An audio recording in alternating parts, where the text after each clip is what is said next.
They say a hotel is a place of transit, a temporary refuge for travelers. But some hotels aren't just a stop on the road. They're a stop in time. They hold on to moments, to the whispers and sorrows of the people who passed through their halls, and they don't let go. I always thought of a hotel room as a blank slate, a place that was mine for a single night. I learned, too late, that some rooms already belong to someone else, and the moment you step inside, you become a part of their story, whether you want to or not. The Grand Crest Hotel was exactly as its name suggested, old, grand, and worn down by the weight of its own history.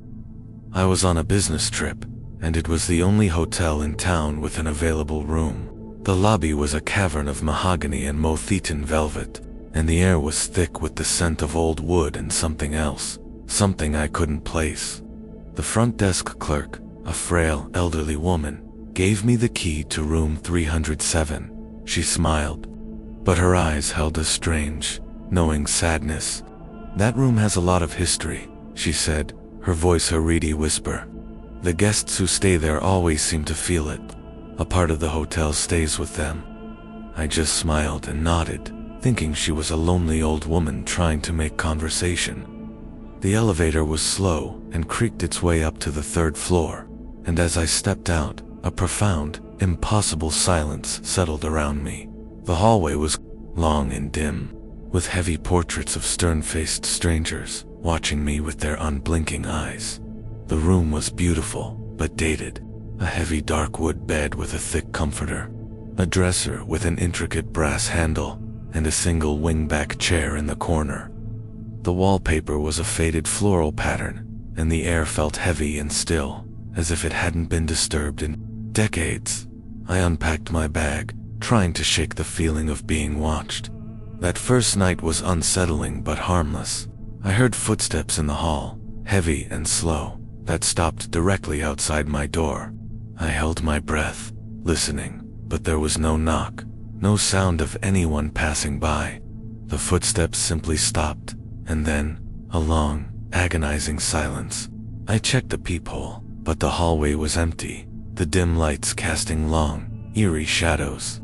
I chalked it up to an old building and a sleepless night, but the feeling of being an intruder, of being in a space I didn't belong, was overpowering. The shifts started the next day.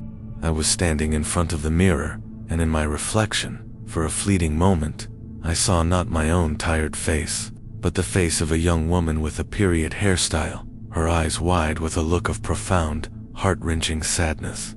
I blinked, and my own reflection returned, but the image lingered, a ghost in my mind. Later, as I was sitting in the wingback chair, the light flickered, and for a split second, the room wasn't mine anymore.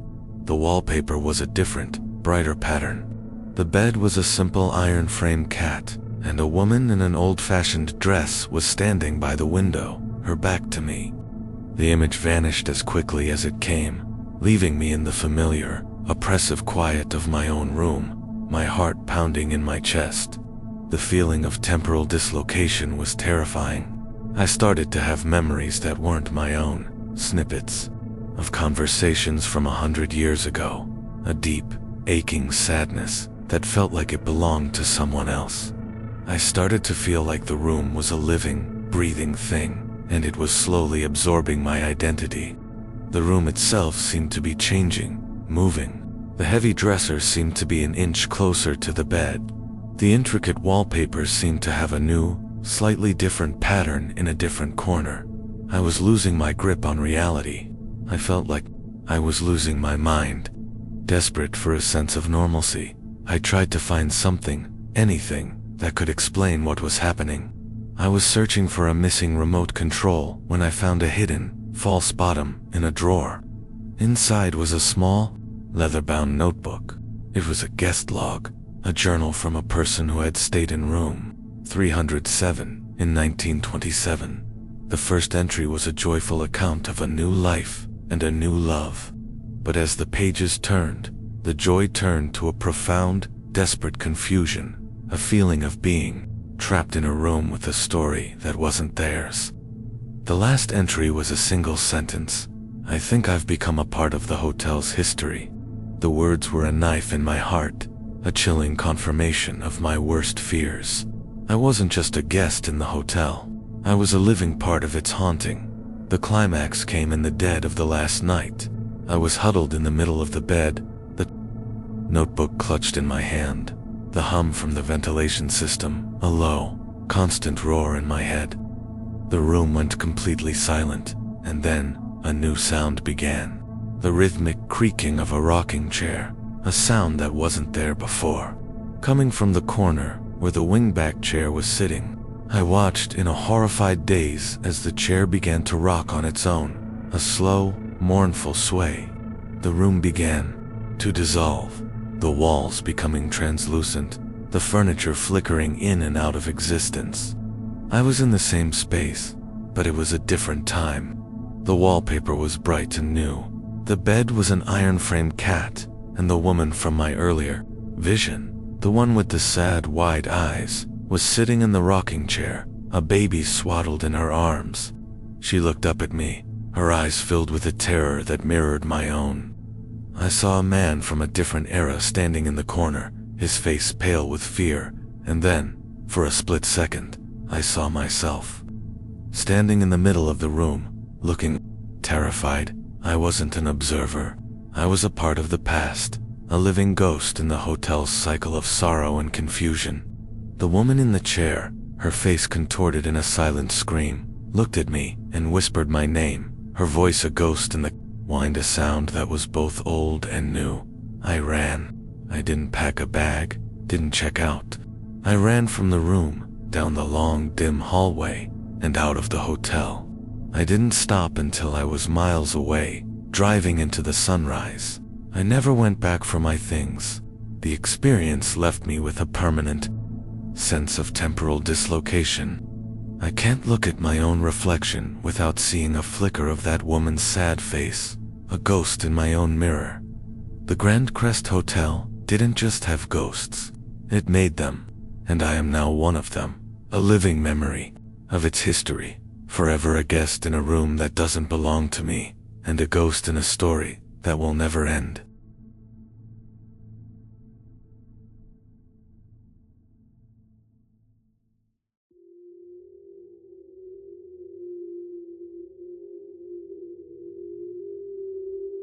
They say a building has a soul, a history that clings to the wood and brick.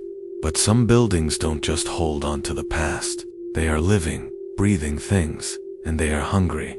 They have a life of their own, a parasitic existence that feeds on the people who come to them. When I took the job at the Blackstone, I was just a young handyman looking to make a quick buck. The pay was good, and the job was simple. Clean out and renovate the upper floors of a long-abandoned hotel.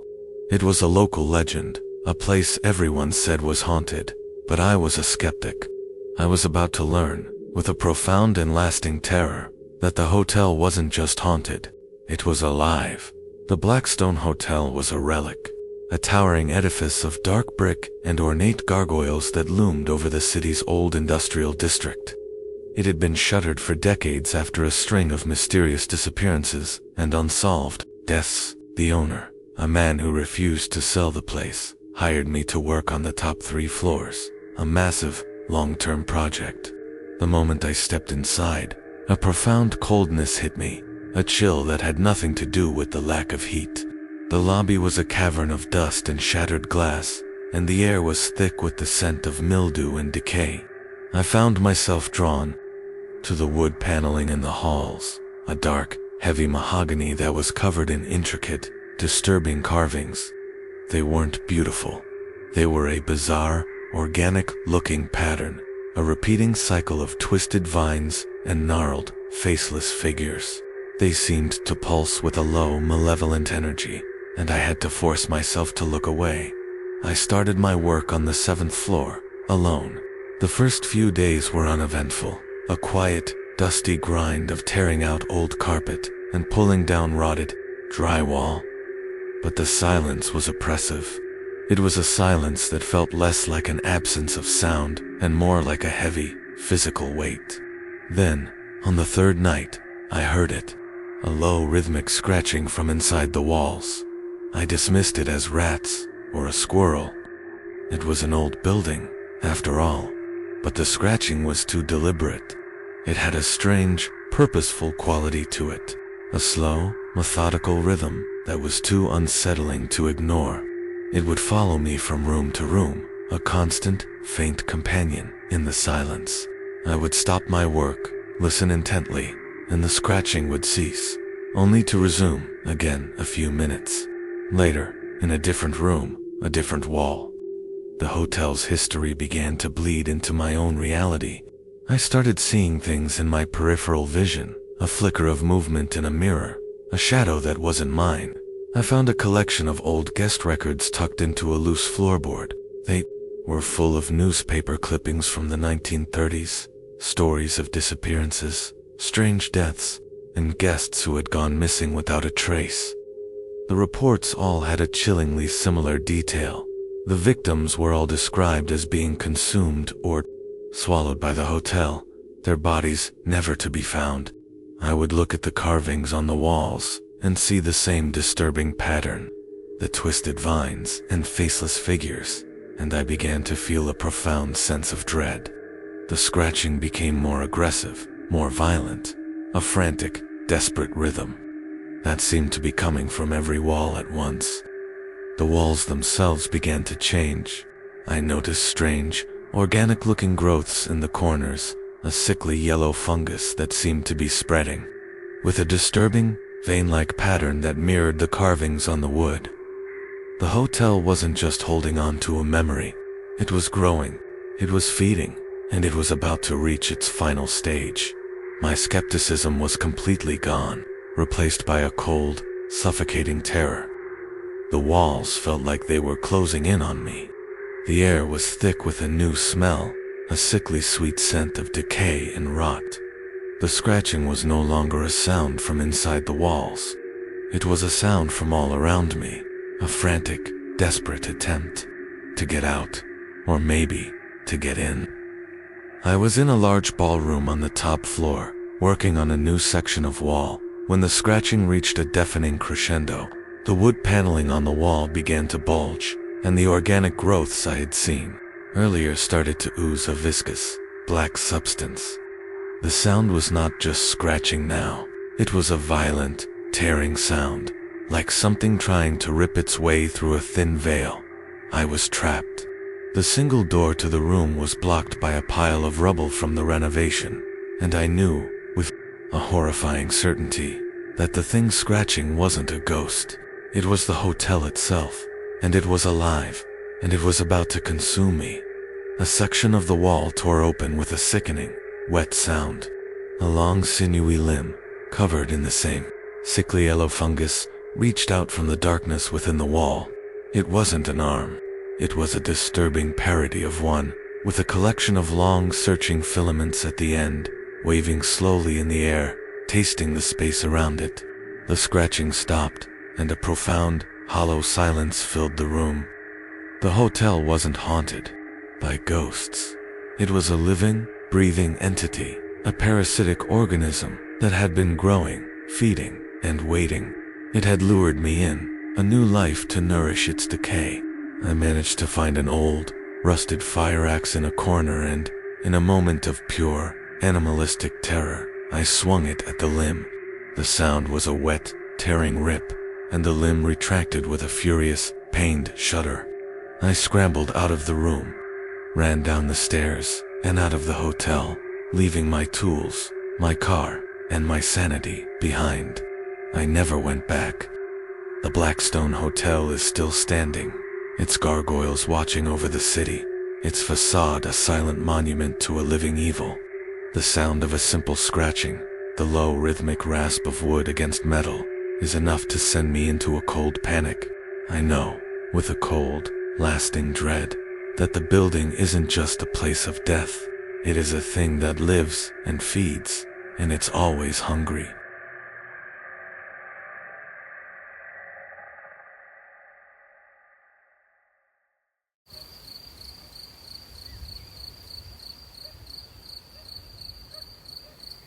A hotel is a stage, a grand, theatrical space where people come and go, living out small dramas in a temporary setting. But what happens when the performance never ends? When the actors never leave? When a hotel's history is not a memory, but a constant, living, breathing chorus of 1,000 voices, all waiting for a new audience? I was a hotel inspector, a pragmatic professional with a clipboard and a healthy dose of skepticism. My job was to see the flaws in a building. I didn't believe in ghosts, but I was about to walk into a hotel where the ghosts were not a presence. They were a collective, a judgmental audience that was waiting for a new person to pass through their stage, and I was about to become the main act. The hotel was called the Imperial. It was a local legend, a place of old-world glamour that had fallen into disrepair. The owner wanted it evaluated for a potential restoration, and I was given the job. The moment I stepped inside, the grand facade gave way to a profound, unsettling stillness. The lobby was immaculate, but the air was sterile, devoid of life. A single, silent night manager, a gaunt man who seemed more a part of the decor than a person, handed me a key. "You're the only one here," he said, his voice flat. "The hotel is all yours." The silence that followed was not empty. It was thick, with 1,000 unspoken words, a feeling of being watched by a crowd of invisible observers. The hotel wasn't just a building. It was an auditorium, and I was standing on the stage. My room was on the 5th floor, and it was unnervingly perfect. The bed was made with a military precision, the furniture was pristine, and not a single speck of dust marred the intricate wallpaper. I began my inspection, meticulously checking every room, every corner. I wrote down a few notes, a few minor repairs that were needed, but the whispering began almost immediately. It was a low, continuous sound, like a radio playing just out of range, 1,000 voices all speaking at once, just out of earshot. It seemed to come from the ventilation shafts, from the dark spaces under the beds, from the very walls of the hotel. I dismissed it as an old building's noises, a faulty ventilation system, a trick of the light. But the whispers began to become clearer, more distinct. They were speaking about me. "Look at her shoes. She's not dressed for the occasion. She's just a commoner." The words were an insidious low-volume chorus of scorn and judgment, and I was the subject of their constant, disembodied gossip. My paranoia began to build. The whispers were no longer just out of earshot. They were right next to me, in a crowded, invisible chorus. I started to hear fragments of old, forgotten conversations, snippets of 1920s jazz music, and the faint, tinny sound of laughter. I found an old, tattered guest book in the office, and as I read through the entries, I saw a chilling pattern. Every inspector who had ever stayed at the Imperial had either quit their job a few days in, or gone mad. The notes were full of frantic scribbles about the chorus, the judges, and the ghosts in the walls. The haunting became more personal, more physical. I would leave my room for a few minutes, and when I returned, a single bedsheet would be folded in a different way, a single shoe turned toward the door. The messages were silent, passive-aggressive, and profoundly unsettling, a collective of disapproving ghosts, trying to tell me that I was not worthy of their home. My sense of reality began to break down. I was completely alone, trapped in a hotel with 1,000 ghosts, and the only person who could hear them was me. I decided to leave. I had a few more rooms to inspect, a few more notes to take, and then I was going to be gone. The last room on my list was the hotel's grand ballroom, a massive opulent space with a stage and hundreds of velvet-cushioned chairs. The room was cold, quiet, and filled with a profound, heavy stillness. The moment I stepped inside, the whispers began. They were deafening, 1,000 voices, all speaking at once. Their words, a torrent of scorn, ridicule, and contempt. "Look at her. She thinks she can judge us. She's going to tear it all down." The sound was a physical assault, a constant, oppressive roar, that was drowning out my own thoughts. And then, I saw them. Not ghosts, but 1,000 spectral images, a hazy, translucent crowd of men and women in old-fashioned clothing, all sitting in the chairs of the ballroom, their faces turned toward me. They were all looking at me, their eyes filled with a cold, spectral disapproval. I was on the stage, the center of their eternal, horrifying judgment. A new actor in their endless performance. I ran from the hotel, leaving my clipboard, my notes, and my belongings behind. The silent night manager was gone. The lobby was empty. The front doors locked. I smashed a window and ran out into the street, not stopping until I was miles away. The experience left me with a permanent sense of auditory trauma. The whispering, a ghost in my own mind, is a constant companion. I can no longer be in a quiet room without hearing the low, judgmental chorus of invisible observers, 1,000 voices all speaking at once. The Imperial Hotel is still there, a beautiful, gilded prison for its ghosts, and I know, with a profound and lasting terror, that some hotels don't just have ghosts, they have an audience, and she was the last one to perform for them. The hotel is still there, waiting for its next critic.